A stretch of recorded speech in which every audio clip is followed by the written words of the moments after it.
Good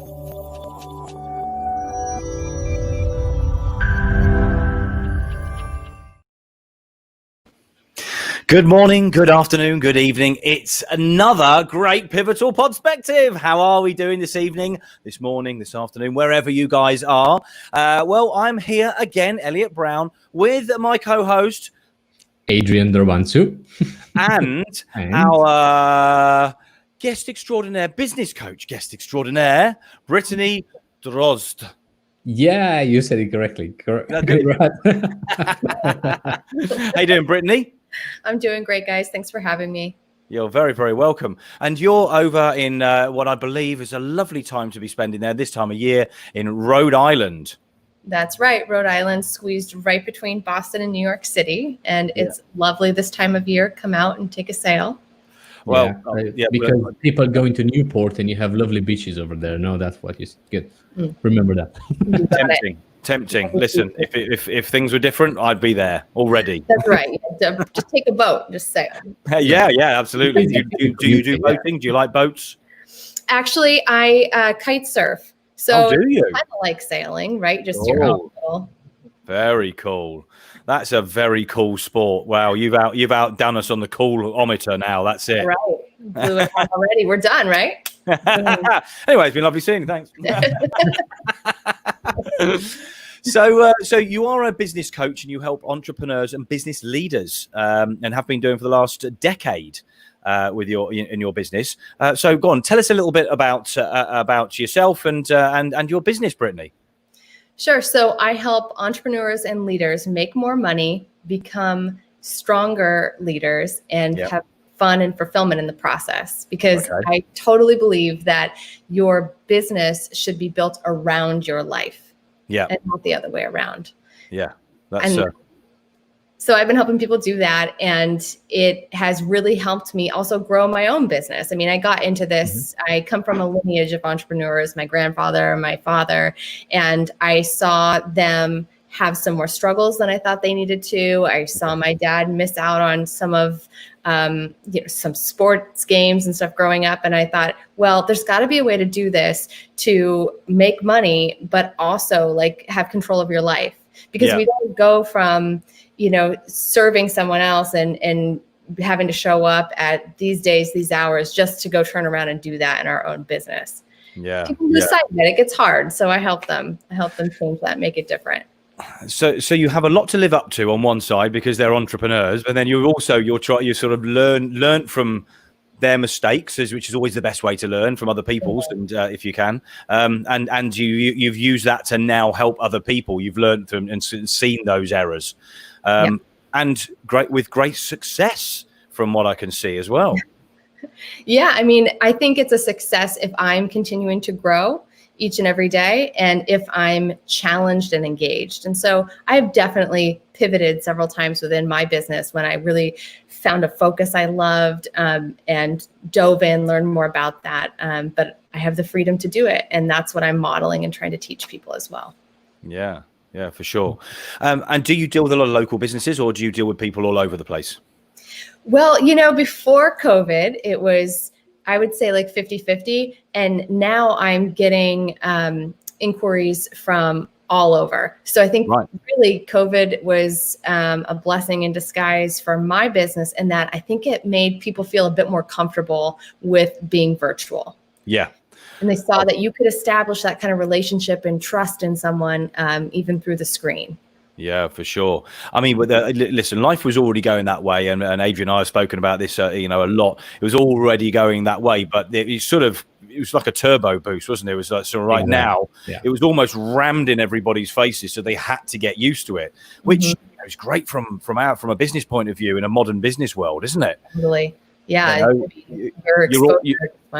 your audience is wider, greater, more international than before. And I love that. It's exciting, these changes, I think, and grabbing hold of that. So you've pivoted quite a few times. I think we all do as entrepreneurs. I don't always like classing myself as an entrepreneur, but enterprise type business people maybe. But in pivoting, you've sort of learned from that as well, and you help people to pivot. And you've created, 5 distinctions, as you call it. What tell me a little bit about how that works and how that works to help people pivot, because you've got obviously many different things, but I'm assuming all of them together can really help you to pivot. Would that be right in saying? Right. Or whatever your goal is, if it's pivoting, if it's launching, if it's scaling, whatever it is that wherever next level you're trying to reach. I've put together these distinctions from a decade of experience working with people, hearing their problem sets and trying to distill it down. And in doing that, I found that there were these themes that came through super clear, and I'm here to share them with you. So the one that speaks with me most powerfully, or usually what people come in talking about, is the idea of selling. They want to sell something new. They want to maybe try selling differently. They want to sell more. And the truth is without sales, you don't really have a business. You probably have a hobby. And that might be a cold truth for some people, but it is the truth. So a lot of people feel like sales is a dirty word, but I don't see it that way. Yeah. I think that instead you could shift to thinking about serving people. So right. The first distinction I make is serving versus selling. What is the mindset that you come in with when you think about selling? Do you think about, conquering and getting out there and taking, going for the kill? Like, these are literally words that you find in sales books and workshops. But when you come from an angle of serving, you think deeply about who is that target customer. Who is the person that you absolutely love working with? And if you're already in business, you know who this customer is. It's the one who is highly profitable for you, has the least amount of complaints, absolutely loves what you do. They're your biggest fan. Stick with that person, get to know them backwards, forwards, sideways, get to know everything about them as much as you can. And that will help you understand what you can do to serve this person more fully. And when you come from that angle of it, you never have to think about selling again, because the more of service you are, the more money you are going to make. Yeah. And do you feel that with looking at things that way, that builds a bit more confidence as well, because people get a bit more clarity in how to approach people, or in whatever form, whether it be in person or on a video or even in social media posts, I suppose, as well. That all comes into play at the same time, doesn't it? Completely. I mean, I know for me, I have a regular practice where I actually call it client astonishment. And I have a list of people, and I think about what is something that I could offer them that would just make their day, out of nowhere. And it doesn't have to be something big. It could be a handwritten card because I know something that they're dealing with and I acknowledge them in that. Or it can be a book. I love sending books to people. And if you work with me, you know why, because I am a voracious reader and I quote books all day long. So I love to share that with people. Right. I will send articles from different publications that feel relevant. And if I can help you, that in turn helps me. So I just focus on who can I serve today, and it always comes back to me. Yeah, definitely. Well, somebody's loving what you're saying here. We've got somebody from Pasadena saying hi. Not sure who the Facebook user is, because they probably need to go into there. But here, we're all about serving. I love that. Yes. And serving is a very feminine female approach, and conquering is a more male approach. I'm reading these out, of course, because there's people that are only going to be listening to this as an audio podcast. Yeah, that's funny. That came up in this other interview I had, and they said the exact same thing back to me. Oh, really? Yeah, made it this binary approach. And I wonder if that's because I have a psychology background. Okay. I started out as a psychologist. Well, I have to be honest with you, it doesn't surprise me. I just gave up that. That's a good thing. It's a useful thing, right? Okay. Well, I think it's what makes me different in this industry is because I don't have an MBA. I don't come from that kind of training. And I think I bring a different mindset to the game. And if you can understand why people do what they do, behavior, why people buy the way that they buy, any, consumer behavior, behavioral economics, all these things have psychology in the roots of it, right? Oh, so for sure. I mean, I think that's why I've been able to create the results that I have with people, because it's just a part of human nature that I really understand. Yeah. And the proof is in the pudding, as they say, because the growth you have had with just a couple of your clients, for example, with a law firm that you've had a huge increase, in turnover, and I think just organising the way the business is done as well. Mm-hmm. I mean, you've had an increase for them of what, 35%, did you say, I believe? In 1 year. And that's a 6-figure number. Yeah. In 1 year. And what I love is the entrepreneurs who have been in business for a while. Yeah. Because they had a mindset, they had a framework that got them to that place, that kept them in business that long. I mean, think about that. They made it through recessions and all kinds of stuff, which makes them resilient. They already have strengths. Yeah. If you can shift the way people see something, if you can give them a tiny insight, it changes the whole way that they see their world. Oh, definitely. Yeah, definitely. So it's not just as go on, Adrian. Sorry. A brief summary of how you've done that. Obviously, not into all the details, but what have you done in order to do this? With that company in particular. So they law firms are my favorite because there's just so much going on there. Highly intellectual people trying to intellectualize the process instead of thinking about the emotional side of why their customer would buy from them. So they were going the traditional marketing route, and a lot of lawyers do this in the States. That you can make a lot of money as a personal injury lawyer. So basically chasing insurance. Right. And I don't want to minimize that. Like, there are really great PI lawyers that do really great work. But does that light you up at the end of the day? Like, probably not. Like, you're not like, probably not. My life like this, So that is totally central to what I do. And I have to meet with someone first and make sure that there's something that they're going for that like would change their life in order to work with them, because I want to like work with that element of it.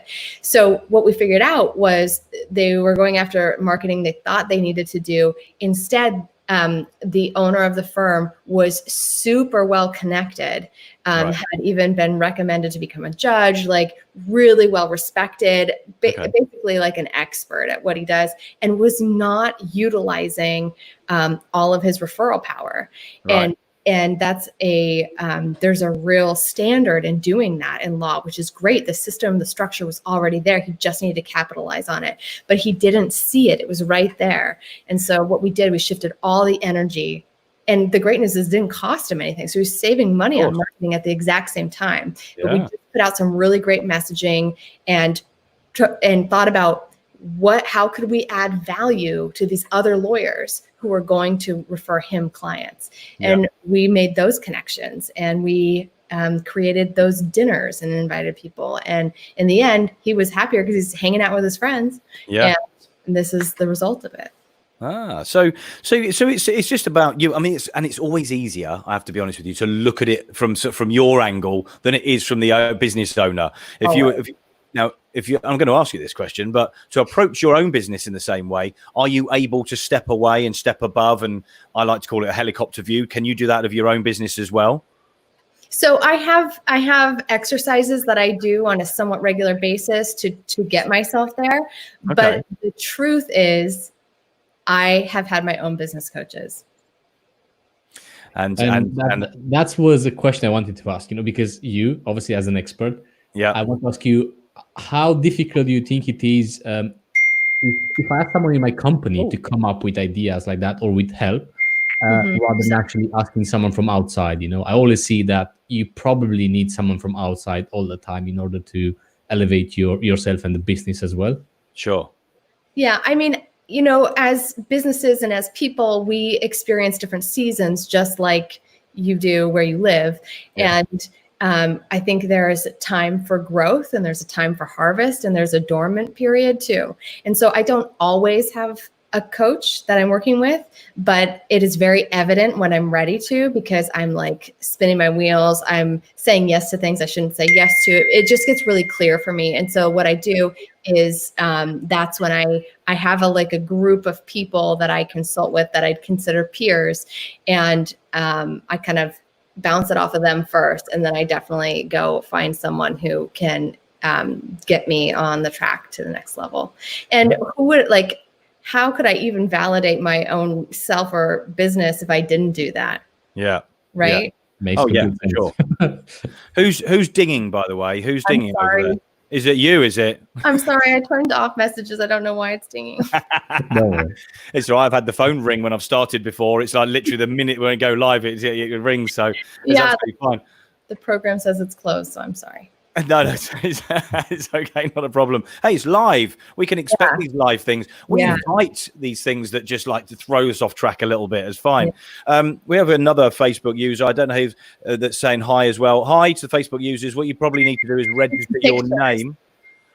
Register your name with StreamYard if you're coming through the group, but we'll say hi anyway. Got a few people over on Instagram, and I'm going to say this out loud on here because people will be listening to this as a podcast, audio podcast.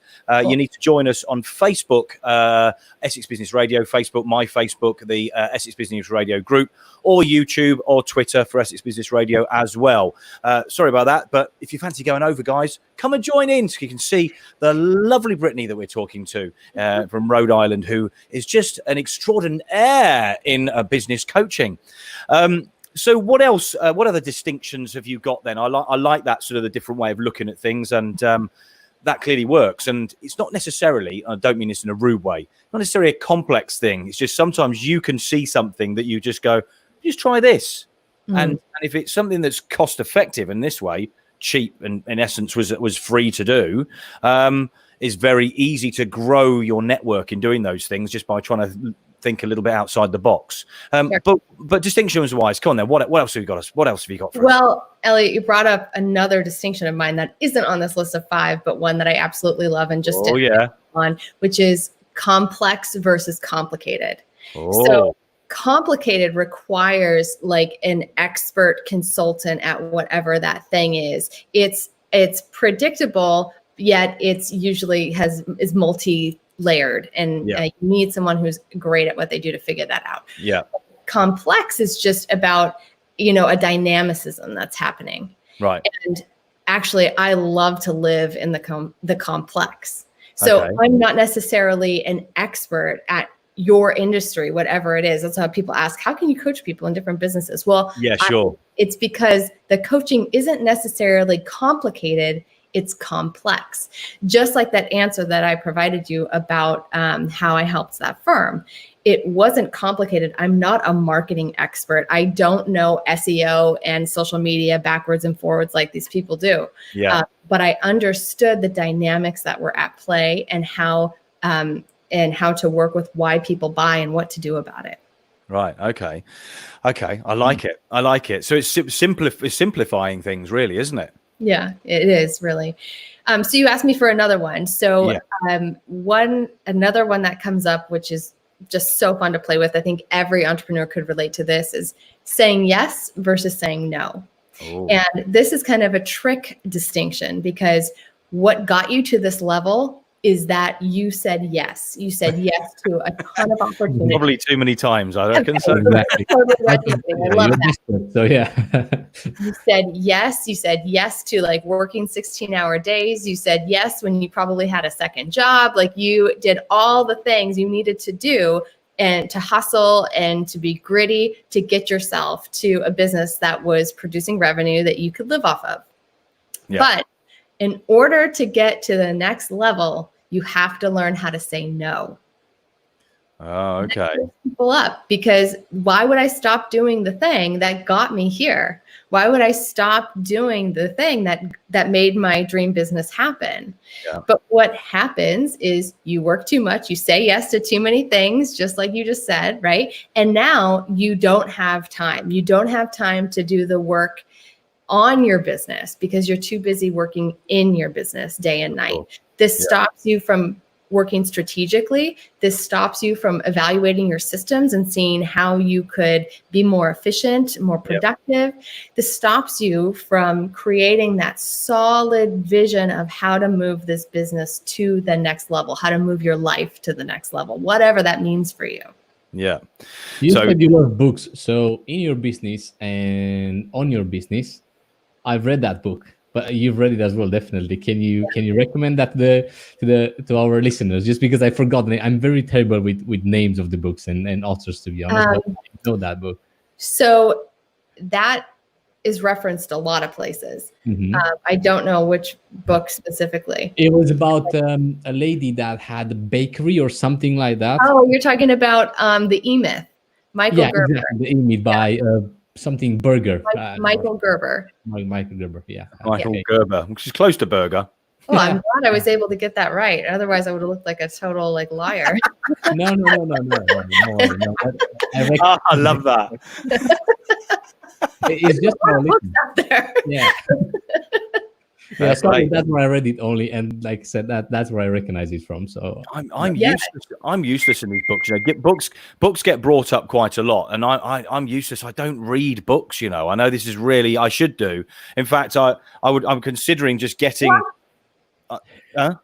You're an entrepreneur who doesn't read books? No, I've been soaking up information from other people and things for years, but I don't. Send me your address. Yeah. Write it down. Give me your address. Okay. All right then. But I don't know. I listen. It's been years. It's genuinely been years since I used to read them when I was younger, and I don't. And I know that everybody and every entrepreneur says that you should read. I suppose we all soak up information in different ways. I'm like a sponge. I pick up things every day if I'm looking at something. So I don't know. I don't know how I'd fit in the time to read books as well. I mean, how do you even get time to do that? Oh, well, that brings me to my next distinction: consumption versus creation. Like the segue. I couldn't have set it up better myself. So you're totally right. There are different learning styles, and none is better than the other. It's all about knowing yourself and what works for you. And that's how you're going to get the most out of it. So maybe a 30-minute, super condensed, content-rich podcast works way better for you and your lifestyle. That's awesome. Do that. I actually love audiobooks. I have little kids, and so I spend an hour every night picking up the house, and I turn on my audiobook or my podcast, and I learn a lot that way because I can't technically sit down right then and read a book. So all valid. But the most important thing to look at is your consumption versus creation ratio. So if you're an entrepreneur, it means that you have something unique that you bring to the market. Even if you are competing on price and other people are selling the same thing, there's something you offer that is unique, and the market has told you so because you're in business. So because of that, you are a creator. There's something you've created, a system, a process, a service, a product, and that is your bread and butter. And you need to be constantly looking at it, iterating, making it better, figuring out, making sure it's landing with the right customers. And if you spend your time consuming other people's content, just scrolling on social media, doing busy work by responding to people's emails, which is just being reactive, you are not dedicating conscious time to create your best stuff. And when you don't, it's not out there and it's not for sale, and there's no revenue stream. Yeah. I think that we've had these conversations, and you're absolutely right. The amount of people you speak to that are successful, that have been through that as well, and you have to soak up a certain amount of content from people. You're absolutely right, but. Well, we've all done it. I mean, I'm speaking for you as well here, Brittany, but and Adrian, in fact. But I think we've all done it where we have. You're scrolling through, you're thinking, I've got to create some sort of content. Let's see what everybody else is doing, and hours pass. I mean, it's ridiculous, isn't it? You think hours pass, and all you've done is fill your head full of this crap that actually doesn't really resonate with you anyway, because doesn't really feel right about it, because it's somebody else's words, it's somebody else's content, and things other people are doing, but. I suppose in a way you do eventually get there, but I think it's a longer winded way. I think it's better to maybe list those things down that you want to achieve, and maybe pinch an idea of a process from somebody else if you want to do that, because let's face it, none of us are really creating anything brand new, the newest things ever on the planet, are we? We're just taking our versions, tweaking them and making it the way we do it. But I like that a lot. Yeah, I just want to say, I feel like some of these distinctions, they are interconnected in a way. Yeah. You can't really go to the no phase unless, or you start to go more into the creation rather versus consumption phase when you start to say no rather than yes to things. Yeah. Mm-hmm. Okay. Yeah, that's the soft, cunning way to get in there with your five distinctions, isn't it? Yeah, I like it. Adrian's the brains. I got it. Yeah. What is that? I don't know what that makes me, but we'll just move on. Yeah. The voice. But yeah, and you're absolutely right. You know, it's I do love those different approaches, and I think, to be honest with you, I like the way you come across and the way you do things, because it's a slightly different approach, isn't it? It's sort of, you're going around the houses a little bit, but bringing the same, bringing your client to the right point. Whereas I think, if you approach it in a way a lot of people do, and a lot of business coaches do as well, and there's good and bad everywhere, obviously, or good and not so good, or whatever, trying to be diplomatic. But a lot of them go straight in, and that can be, the overwhelm is a big word, but that can be overwhelm. Whereas I like your approach. Your distinctions hold a huge amount of merit, each one. And first of all, they make sense. So that's the best thing, actually. Yeah, when you think about it, they're logical, they make sense. Yeah, I agree. Good, that's important. Thank you. Yeah. And you mentioned it earlier, if it's usually the simple answer, right? It doesn't need to be this big complex thing. I tell people that, like, when they first meet with me, I'm like, I know you're expecting fireworks here, but just bear with me. Like, it might not happen like that, but it could be a series of small little shifts that change everything. Yeah, definitely. So there must be another distinction left. I've got two more, because complex and complicated, that was an extra. That was a that was a little bonus distinction. System, but it's important. So once you learn how to say no, then you create more space, right, for the important stuff, like Adrian picked up on. Yeah. So now you have the space to think about, what do I want to create here? And there's two ways that people tend to make goals. It is what's possible or what's probable. Where do you think most people live? Where do you think they go? Probable. I'd have gone possible. Probable. You got it. And probable. Clearly he's the one with the brains. See, you just went along with it. Yeah. Probability is an example of a probability goal is, I want to increase my revenue by 10% next year, right? A possibility goal is, I want to create a brand new venture, or I want to create exponential results. And the reason why, I mean, isn't that more exciting? Like, why wouldn't you? And that's the path I would go down. That's the possible route is definitely where I was. You can stick with your probable, Adrian, over there. Where most people live, not where. Yeah, I suppose so. But you're analytical, so you see. So you're gonna look at that side as well slightly differently. Whereas my creative side probably takes over, and off I go on the possible route. That's right. So you can be the visionary, but he gets stuff done. So yeah. All right. Jesus, it's how we go at Elliot night, isn't it?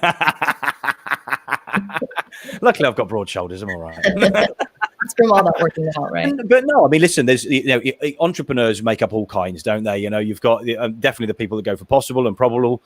You've definitely got the creatives and the Adrians of the world that will delve deep and analyze. And it takes both sides to work, doesn't it? And generally, would you say that the entrepreneur has more one way than the other? Do you try and sort of get that balance a little bit more? Because you were sort of saying about going back to law firms earlier, where they're analyticals, aren't they? They're process-driven people, not so much on the creative, as you said, maybe passionate side, but bring that into the mix. Or if you're that side and you bring that into the mix, that can work quite well. So all these little elements you've got here, I think, sort of do that, don't they? They sort of all work together. Yeah, well, that's why I think that's, how I've been able to create a business is it's lonely sometimes being an entrepreneur. Like, who do you bounce these things off of, and where do you go to get answers to this? And so if you don't have a partnership like you guys do, like, how do you balance that out? So there are people struggle with that. Yeah. Usually they don't admit that, to be honest. Yeah. But if I had to pick a camp, I would say most entrepreneurs live in possibility, and it takes a big enough dream, and it takes enough courage to pursue something like that to begin with. Yeah, definitely, for sure. We have Debbie, who is also a friend of the show. She always says hi. Hi, Debbie. Hi. Thanks for joining us. Hi, Debbie. And I cannot miss my mum, of course. Hi, Mum. Always here. Our biggest fan. Hi, Mum. Big love, Mum. Okay, so we've got loads of elements here that sound. I love the way you chunk it down, and the distinctions is quite good. I haven't really heard that before, so I like the way that you approach that. And I think that's right. Is you have chunked those down into different elements that you can work on, and all of that then helps you to set up some process for your client once you've looked at those and you've got them to realize and wake up, smell the coffee, so to speak, on a few of those different distinctions, and then you put a plan in place with them, do you? And you sort of work with them sort of hand in hand. Totally. Yes. Hand in hand. I'm there the whole way through. I only believe in working with people in depth. I never offer anything cookie cutter, because everyone is unique. Everyone's business is unique. And I only believe in creating something authentic. Yeah, definitely. And you are, and you have, and you will continue to do so. It's working for me, so I'm going to keep it up. Yeah, for sure.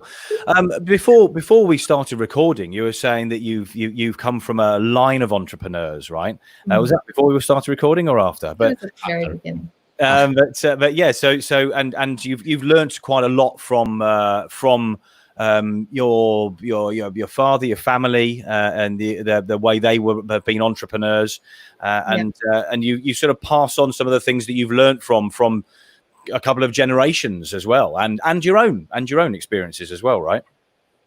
Yeah, I mean, I think that's what gave me the vision, or allowed me to live in that realm of possibility and think, well, what could I create? What could I do to add value? What would be unique that I could bring to the market? And having role models that were doing that right in front of me, I think made it much more accessible to me, versus people who maybe come from families where success is climbing the corporate ladder, being in positions of status, where it's just a different value set, and it's fine, whatever works for you. But I think having seen some behind the scenes stuff, it made it seem much more accessible to me. Yeah.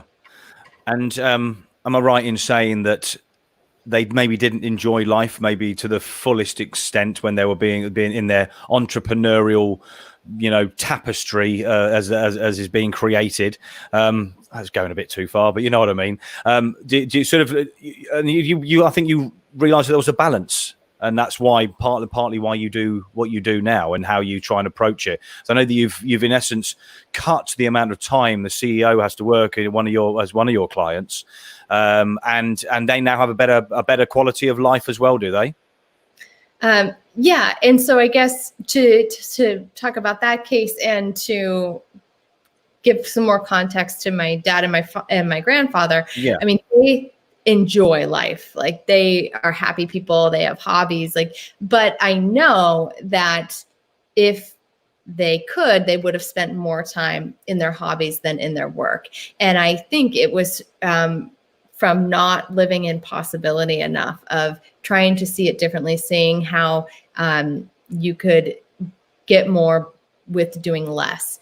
And that's and that actually brings me to this case where I think that people believe it needs to be hard.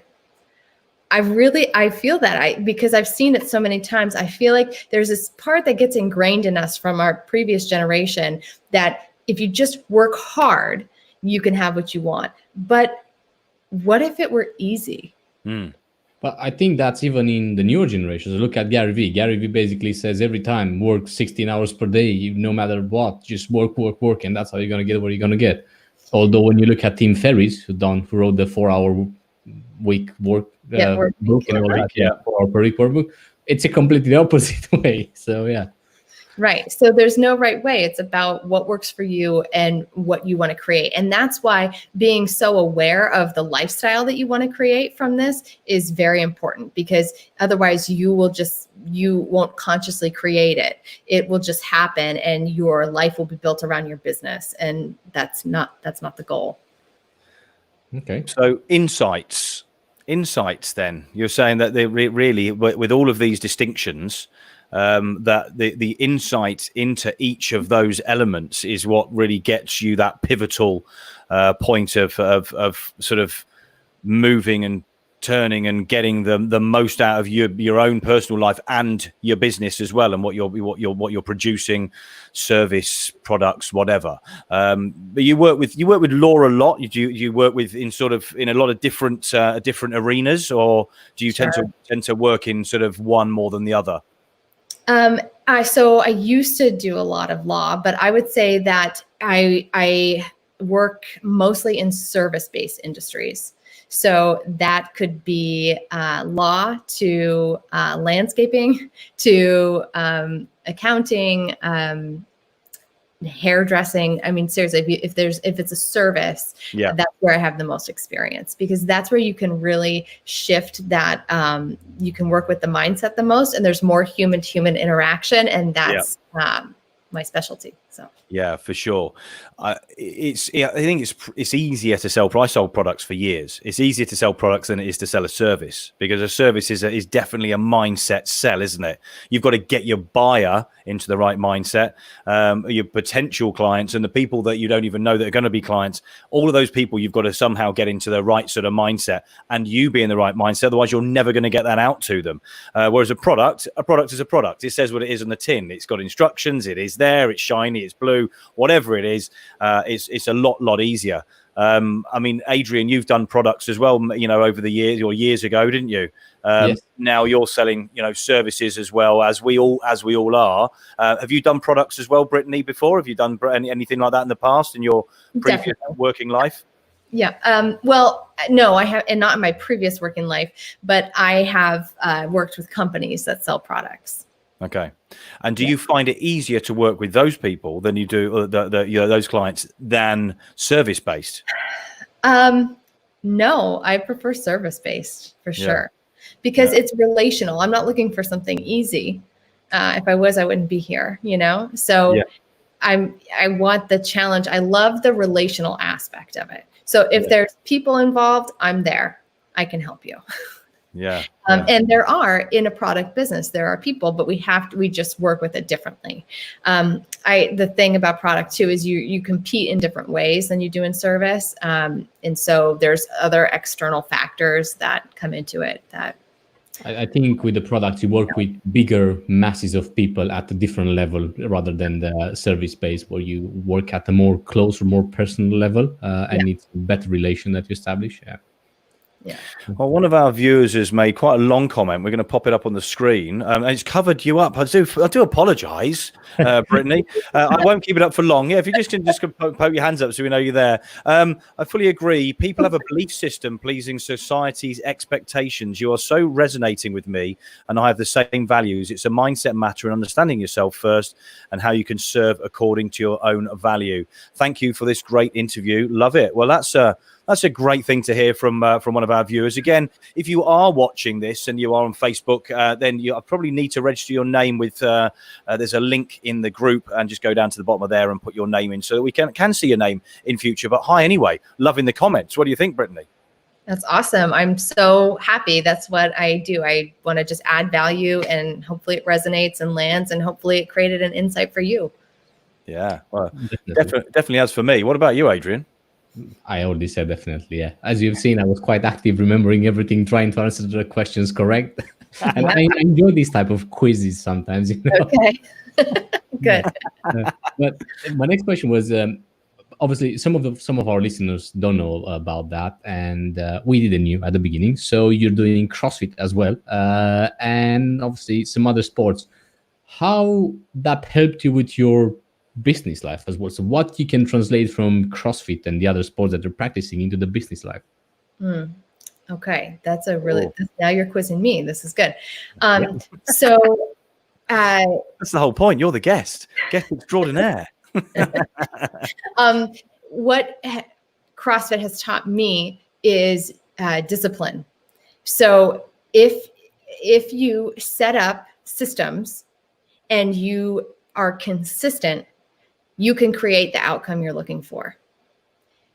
So what CrossFit does is pushes you into something that's incredibly uncomfortable. But if you approach it several times a week and you put full effort in, then you can literally, create that, achieve that goal after a while, that greater weight, like whatever it is. And so if you go about that, you can use that exact same mindset, systems, consistency, effort, and those are the inputs, and the output can be exactly what you're trying to get.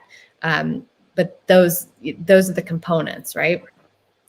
It's the same thing with kite surfing. My gosh, if my husband was here, he'd love to tell you funny stories. It took me years to master that sport because I was not consistent. Right. I only wanted to do it when it was warm. I only wanted to do it when the wind was certain conditions, so I wouldn't be drug across the beach again. Yeah. And because of that, it took me years to master it. So you can go that route. I don't recommend it. But if instead you can try to build systems early in your business and you commit to being consistent, then you will build what you want to build. Yeah. Consistency is absolutely key. I completely agree with you on there. Listen, we could talk to you for ages. I mean, there's loads. I'm sure that you have in your bag, so to speak. But I definitely think the 5 distinctions linked together are massively pivotal. What do you reckon, Adrian? Definitely. I really enjoyed all of them, to be honest. And there were 6 in total. So yeah, I really enjoyed them. Well, yeah, we had bonuses. We did have bonuses. Exactly. Yeah. They all made sense. They all, if you think at the basic level and all, they're simple but so effective. So I don't think there is anyone that this wouldn't work for. So great. Yeah, good. Yeah, definitely. And where can people find you, Brittany? Where because obviously you have these 5 distinctions and a bonus, and we know you have those online for people as well. So where can people find you? Where can people find those? Because I believe that people are going to want to find out a little bit more about you. Sure. So I have a really awesome PDF of these distinctions that go about them in more detail. And I actually have accompanying videos to give you a little bit more nuggets of wisdom there. So fortunately, I am getting a new website. So if you went there early June, you wouldn't find it. But if you email me, I will give you the PDF and the videos that go with it. And I'd be happy to support you in the process. So my email address is just like my name over here, Brittany@BrittanyDrozd.com. Okay. And so you're getting a new website on the 26th, did you say? Yes, it'll be new pictures, new beautiful colors, but really all the same stuff. So if you want to get in touch with me outside of that, you can find me on my Facebook page. You can find me at Britt Drozd on Instagram. I'm on LinkedIn. I'm on YouTube. I try to be everywhere. You do. Yeah. So do we. Well, I think, to be honest, you've got because we probably won't speak to you, over the next couple of weeks. I would have thought. Then just a little celebration for your website coming. Thank you. I'm very excited myself.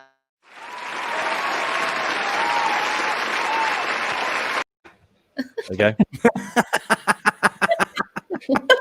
Well, we got to, haven't we? Exactly. Yeah, that's our audience. So yeah, we have to. That's our audience. Yeah, they're a little monotone, but they work with us. Yeah.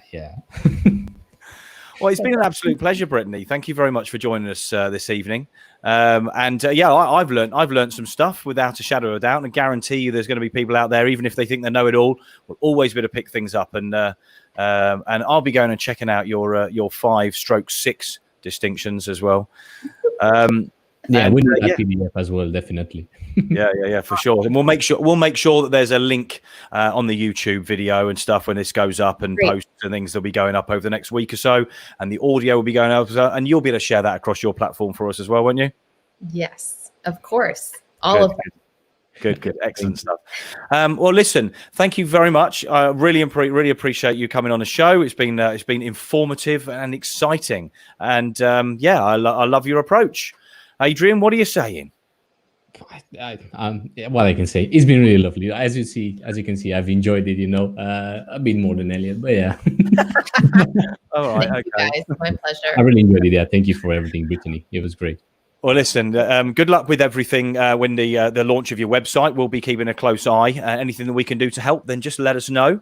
And if you guys want to know more about Brittany, then there's going to be links around this as well. And go and check her out on Facebook and all the other links that we will make sure there is around this at some stage over the next few days.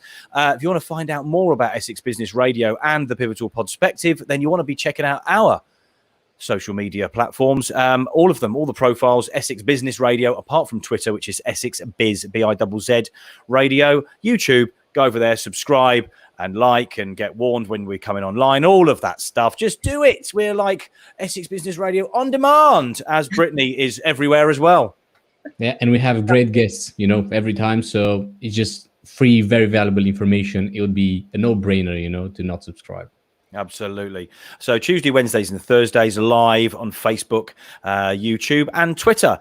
Thanks again, Brittany. We look forward to catching up with you very, very soon, seeing how that new website of yours is going. And thank you very much for Adrian this evening. Thank you to both of you. It's been great. All right. Thank you, guys. So we're going to sign off for now. So it's ciao for now. Brown cow. Hey.